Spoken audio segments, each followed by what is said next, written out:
안녕하십니까. 4월 28일 금요일 말씀 묵상 함께 시작하겠습니다.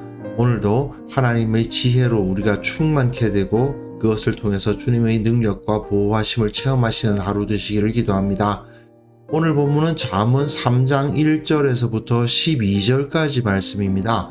날마다 솟는 샘물에서는 10절까지로 다루고 있는데요. 나중에 왜 그렇게 선택을 했는지는 좀 더 설명해 드리기로 하고요. 잠언 1장부터 9장까지 잠언의 선이라고 할 수 있는 부분에 속해 있는 10개의 교훈 중 3번째 교훈을 오늘 다루게 되겠습니다. 어떻게 보면 좀 진부하다는 느낌이 들기도 합니다만은 결국 우리 인생에서 가장 중요한 것이 무엇인지 확인할 수 있는 시간이 될 것 같습니다.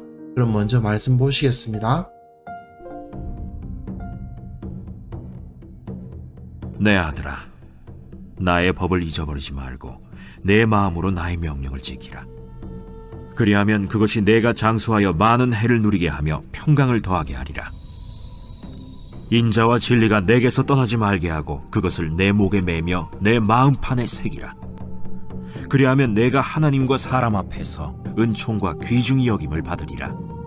너는 마음을 다하여 여호와를 신뢰하고 내 명철을 의지하지 말라. 너는 범사의 그를 인정하라. 그리하면 내 길을 지도하시리라. 스스로 지혜롭게 여기지 말지어다. 여호와를 경외하며 악을 떠날지어다. 이것이 내 몸에 양약이 되어 내 골수를 윤택하게 하리라. 내 재물과 내 소산물의 처음 익은 열매로 여호와를 공경하라. 그리하면 내 창고가 가득히 차고 내 포도즙 틀에 새 포도즙이 넘치리라. 내 아들아, 여호와의 징계를 경히 여기지 말라. 그 꾸지람을 싫어하지 말라. 대저 여호와께서 그 사랑하시는 자를 징계하시기를 마치 아비가 그 기뻐하는 아들을 징계함같이 하시느니라. 잠언 선의 3번째 가르침입니다. 잠언은 총 31장까지 있는 거 알고 계시죠? 그 중에서도 1장에서부터 9장까지를 선으로 봅니다. 그런데 이 선에 10개의 교훈이 있어요. 그리고 이 10개의 교훈만으로 이루어져 있는 건 아니고 지혜 송가라고도 부르는데 지혜라는 이름의 여자가 나타나서 또는 지혜야말로 얼마나 중요하냐 하는 것을 노래하듯이 말하고 있는 그런 부분들이 섞여 있는데 1장과 2장에서 첫째 교훈과 둘째 교훈이 있었고 오늘 읽는 3장 1절에서부터 12절까지를 3번째 교훈으로 봅니다. 그런데 11절에 내 아들아 하는 말이 있잖아요. 그리고 1절에도 내 아들아 라는 말이 있다 보니까 11절에서부터 단락을 나누도록 되어 있는 것처럼 보이는데 많은 주석가들이 11절과 12절은 3번째 가르침에 속하고 13절부터는 지혜 송가다라고 부르거든요. 그러니까 날마다 솟는 샘물에서는 그냥 읽기에 내 아들아라고 시작하는 1절과 11절에서 내 아들아라고 시작하니까 그냥 평이하게 나누다 보면 그렇게 나눌 수 있습니다만은 많은 학자들이 12절까지를 교훈으로 봅니다. 이 3번째 가르침인 3장 1절부터 12절까지는요. 참 재밌는 게 1절, 2절, 3절, 4절, 5절, 6절, 7절, 8절, 9절, 10절, 11절, 12절 이렇게 둘둘씩 쌍을 이루고 그리고 또한 이것들이 한 덩어리씩 이렇게 3덩어리를 이루고 있다고 보시면 돼요. 그래서 마치 노래처럼 이루어져 있고요. 1, 2절의 내용이 하나로 연결되어 있고 1, 2절과 3, 4절의 내용이 매우 비슷합니다. 자, 그러면 한번 본문을 보시면서 이야기를 해보도록 하겠습니다. 1, 2절의 내용은 연결되어 있죠. 내 아들아, 나의 법이라고 되어 있습니다만 사실은 하나님의 법을 가르친 것을 의미하죠. 나의 명령도 마찬가지입니다. 내가 하나님의 법과 하나님의 명령을 너에게 가르쳤지 않느냐? 그 법과 그 명령을 잊지 말고 지켜라. 그렇게 하면 이 세 번째 가르침에서는 이 그리하면이라는 말이 반복돼서 나옵니다. 그것이 내가 장수하여 많은 해를 누리게 하며 평강을 더하게 하리라. 하나님의 법과 하나님의 명령을 지키면 장수할 것이고 평화로워질 것이다. 그 말이죠. 그리고 인자와 진리가 내게서 떠나지 말게 하고 그것을 목에 매어 내 마음판에 새겨라. 인자와 진리, 결국 하나님의 가르침과 진리인데 그걸 떠나지 말게 하기 위해서 목걸이처럼 목에 메고 다니고 내 마음판에 아예 새겨라. 절대로 그것들이 떠나지 말게 해라. 그 말이죠. 그렇게 하면 또 역시 그리하면 나오죠. 네가 하나님과 사람 앞에서 은총과 귀중히 여김을 받으리라. 명예를 얻는단 말입니다. 장수하고 싶고 평화롭게 살고 싶고 명예롭게 인정받으며 살고 싶으냐? 어떻게 해야 된다? 하나님의 법과 하나님의 명령과 인자와 진리, 하나님께서 가르치신 바를 떠나지 말고 철저히 그 가운데 있어라 이거죠. 결국 건강하고 풍요로운 삶을 살기 위한 비결이 뭐냐? 하나님의 말씀을 따르는 것이다 이겁니다. 이 당시에도 이것이야말로 부의 길이다. 이것이야말로 건강의 길이다 라고 가르치는 사람들이 얼마든지 있었습니다. 하지만 솔로몬은 하나님의 법을 잘 지키는 것이야말로 건강과 풍요와 명예의 길이다. 여호와를 경외하는 것이 지식의 근본이다 했던 1장 7절의 말씀이 사실은 그대로 또 반복돼서 나타나는 거라고 할 수 있는 거죠. 자, 1절부터 4절까지의 내용은 결국 뭘 말하느냐면 말씀을 붙들으라 이겁니다. 하나님의 말씀을 붙들어라. 그런데 5절부터 8절까지 역시 5, 6절, 7, 8절 이렇게 짝을 이루고 있는데요. 마음을 다하고 여호와를 신뢰하고 명철을 의지하지 말라. 너희 명철을 의지하지 말라. 스스로 지혜롭게 여기지 말라. 그리고 그를 인정하라. 그리하면 또 그리하면 나오죠. 너희 길을 지도하시리라. 스스로 지혜롭게 여기지 말고 여호와를 경외하며 악을 떠나라. 그리하면이 생략되어 있지만 사실 그리하면이죠. 그리하면 이것이 내 몸의 양약이 되고 골수를 윤택하게 한다. 매 순간마다 하나님을 신뢰하고 하나님을 의지하라는 이야기입니다. 네 생각을 따르지 말고 하나님께서 살아계시다는 사실을 기억하면서 하나님의 뜻이 어디에 있는지를 찾아라 이거죠. 그렇게 했을 때에는 하나님의 지도하심을 얻을 수 있고 건강하고 윤택하게 되는 것을 누리게 될 것이다. 그 말입니다. 결국 이거는 기도 생활을 말하는 거죠. 범사의 주님을 인정하면서 내 명철을 의지하지 않고 그때그때마다 기도하면서 하나님의 뜻은 어디에 있을까? 무엇이 하나님의 길일까를 묵상하면서 살아가라는 이야기입니다. 네가 네 지혜로 살면 안 된다는 거죠. 언제나 하나님을 경외하는 삶, 결국은 기도하는 삶입니다. 그러면 앞에서 1절부터 4절까지는 말씀, 5절부터 8절까지는 기도, 말씀과 기도의 삶을 살아라.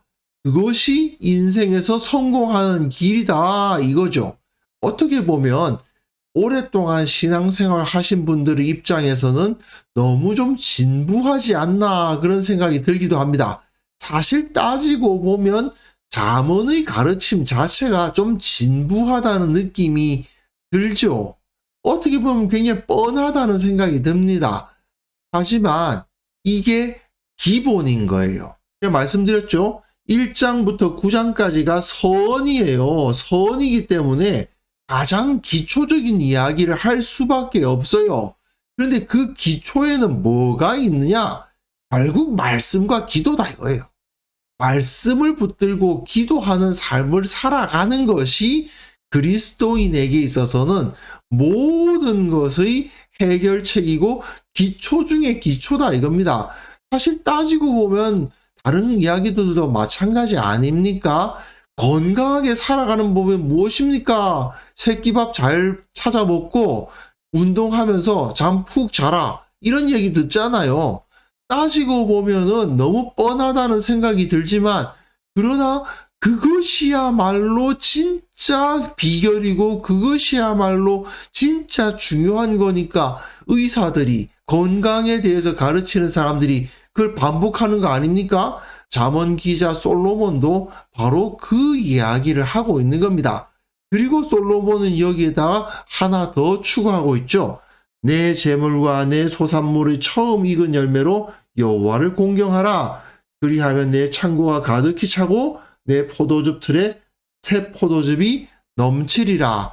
특별히 재물의 문제를 가지고 고민을 할 때에는 성소에 헌물하는 것을 게을리하지 말라고 가르칩니다. 하나님을 공경하는 데에, 즉 성소를 위해서 내 재물 사용하는 것을 아까워해서는 안 된다는 겁니다. 성소에 재물 드리기를 잊지 말고 그것이야말로 너의 재물이 많아지는 비결이다 라고 가르쳐요. 이건 말라기에서도 언급하고 있는 내용이긴 하죠. 신실하게 하나님 앞에 11조를 바쳤을 때 하나님을 한번 시험해보라 그런 이야기를 하잖아요. 정말 온전한 11조를 바치고 온전히 하나님을 공경했을 때 하나님께서 너희들에게 쓸 것들을 풍족하게 채워주실 것이다. 정말 그런지 안 그런지 시험해보라고까지 하셨잖아요. 같은 메시지가 솔로몬에 의해서도 나오는 겁니다. 솔로몬만큼 부유했던 사람이 성경에 없죠. 그런데 결국 솔로몬이 그 부자가 되는 비결이 무엇이다 말하느냐 하면 하나님 앞에 온전한 헌물을 바치는 것이다. 그렇게 했을 때 주님께서 풍요롭게 해주실 거다. 그게 결국 솔로몬의 가르침인 거예요. 결국 말씀 생활 잘 해라. 그리고 기도 생활 잘 해라. 예배 열심히 드리고 헌물을 기꺼이 해라.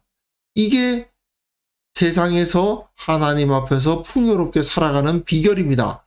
너무 뻔하잖아 하는 생각이 들지만 기초 중에 기초이지만 그 기초를 사람들이 따르지 않으니까 생기는 문제인 거죠. 그러니까 이걸 강조하는 거 아닙니까? 사실 건강에 대해서 가르치시는 분들 대부분 따지고 보면 다 너무 뻔한 이야기 하고 있지만 계속 그 이야기를 하는 이유가 뭐예요? 사람들이 건강을 해치는 행동을 하니까. 그러니까 건강 가르치는 사람들이 밥을 제때제때 잘 먹어야 됩니다. 운동 열심히 하셔야 됩니다.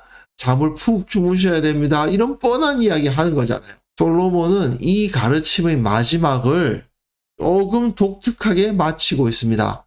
여호와의 징계를 경히 여기지 말라. 하나님께서 너를 징계하실 때가 있을 것이다. 꾸짖으실 때가 있을 것이다 라고 말을 합니다. 이것이 실제로 어떤 손해가 나고 몸이 아파지고 어려움이 생기는 것일 수도 있고요. 또는 말씀으로 그렇게 해서는 안 된다고 꾸짖는 것을 의미할 수도 있습니다. 둘 다죠. 좀 어려워지거나 마음이 어려워질 때가 있습니다. 그때마다 그것을 가볍게 여겨서는 재산상의 어려움이 생겼는데 뭐 그럴 수도 있지. 몸이 좀 아프게 되었는데 좀 재수가 없으려니까 그렇게 됐네. 그렇게 단순하게 여겨서는 안 된다. 왜? 하나님께서 주시는 징계일 가능성이 있기 때문이죠. 그런데 하나님께서는 그 사랑하시는 자를 징계하신다. 하나님을 내가 믿는다고 믿어왔는데 말씀 생활하고 기도 생활하고 나름대로 헌물을 바치면서 살아왔는데 그럼에도 불구하고 내가 어려움이 생기고 고통스러운 일이 생긴다면 그것에 대해서 경히 여기지 말고 그 꾸지람을 싫어하지 말고 하나님께서 그 아버지가 기뻐하는 아들을 징계함 같이 우리에게 징계를 주시는 것이므로 깨어 있어서 주님께서 내게 무엇을 말씀하기를 원하셔서, 무엇을 깨달으라고 말씀하기를 원하셔서 이런 어려움을 주시는가에 대해서 생각을 하라는 것입니다.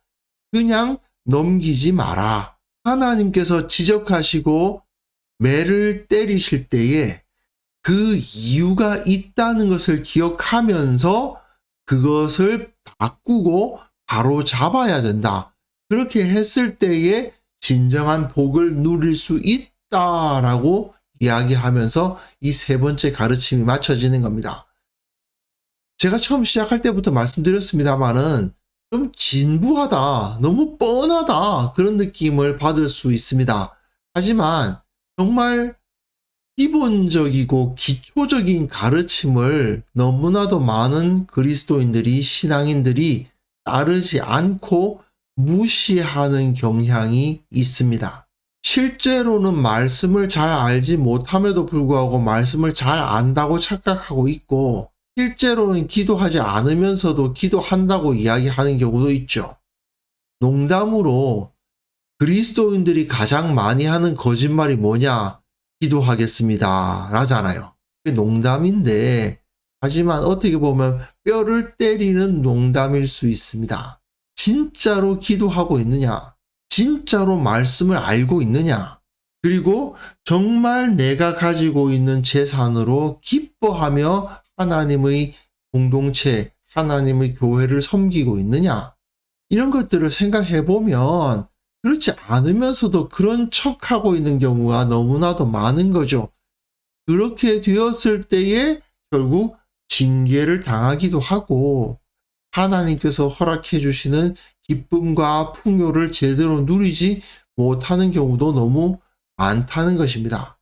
따지고 보면 말이죠. 세상 일이 돌아가는 것을 보면 믿지 않는 사람들은 그것을 운이라고 말하겠지만, 사람이 제어할 수 없는 상황들, 어떻게 보면 우연처럼 보이는 상황들이 너무나도 큰 일들을 일으키곤 하지 않습니까? 믿지 않는 사람들은 우연이라 운이라 재수라 그렇게 이야기를 하겠지만, 우리는 그 배후에 하나님의 손길이 있다는 것을 인정하는 사람들이죠. 말씀을 붙들어야 되고, 기도 생활에 힘써야 되고, 교회를 위해서 헌신해야 된다는 것은 가장 기초적으로 깔려 있다는 것을 우리는 절대로 잊어서는 안 됩니다. 그 기초 위에 여러 가지 가르침들이 놓여져서 세워져야지, 그렇지 않고 이 기초가 무너져 있는데 고차원적인 신학적 이야기를 한다는 것은 모래 위에 집을 짓는 것과 마찬가지인 경우가 너무나도 많죠. 그래서 이 시간 기도하실 때에 어떻게 보면 아주 기초적인 내용이지만 말씀과 기도와 예배와 헌신의 삶을 충실하게 하옵소서. 이 신앙의 기본을 튼튼히 하여서 흔들리지 않게 하시고, 우리 교회 모든 성도들이 이 기본을 바로잡는 데 열심을 내게 하옵소서. 함께 기도하는 시간 가졌으면 합니다.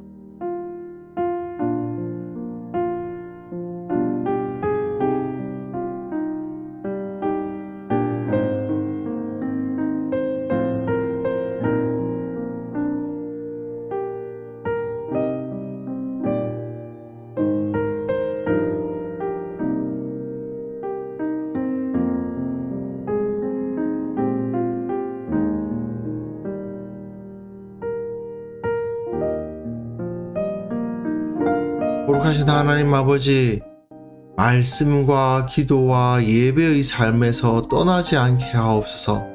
그것을 튼튼하게 충실하게 하는 것이 무엇보다도 중요하다는 사실을 절대 잊지 않게 하여 주옵소서. 주님께서 내게 복을 주시는 통로이며 주님을 체험하는 도구라는 사실을 잊지 않고 최선을 다해서 이 삶을 살아갈 수 있도록 도와주옵소서. 혹시라도 어려움을 당하는 성도들이 있습니까? 말씀 생활을 먼저 돌아보게 하시고, 기도하고 있는지 점검하게 하시고, 교회를 위해서 얼마나 헌신하고 있는지 평가해 볼 수 있도록 하셔서 그 모든 것을 바로잡게 하시고 이 신앙의 기본이 튼튼하여 주님께서 복을 부어주시기에 아무런 문제가 없는 그러한 온전한 성도들 다 될 수 있도록 은혜 베풀어 주시기를 원하고 바랍니다. 아버지, 특별히 기도하옵기는 전쟁의 소식들이 계속해서 들려오고 있습니다. 우크라이나에서, 수단에서 기존의 전쟁은 끝날 기미를 보이지 않고 새로운 전쟁들이 자꾸만 일어나는 모습들을 보면서 우리가 안타까워할 수밖에 없음을 주께서 아시나이다. 주님, 사람은 할 수 있는 것이 없사오니 주님께서 그 땅을 불쌍히 여겨주시고 속히 문제가 해결되고 속히 평화가 임하는 주님의 섭리를 보여주옵소서. 아버지 하나님, 오늘도 주님 앞에 나와서 말씀과 기도로 하루를 시작합니다. 주님께 온전히 헌신하고자 하는 마음을 다시 한번 새깁니다. 주님, 오늘 하루도 주님께 더욱더 가까이 나아가는 하루가 될 수 있기를 원합니다.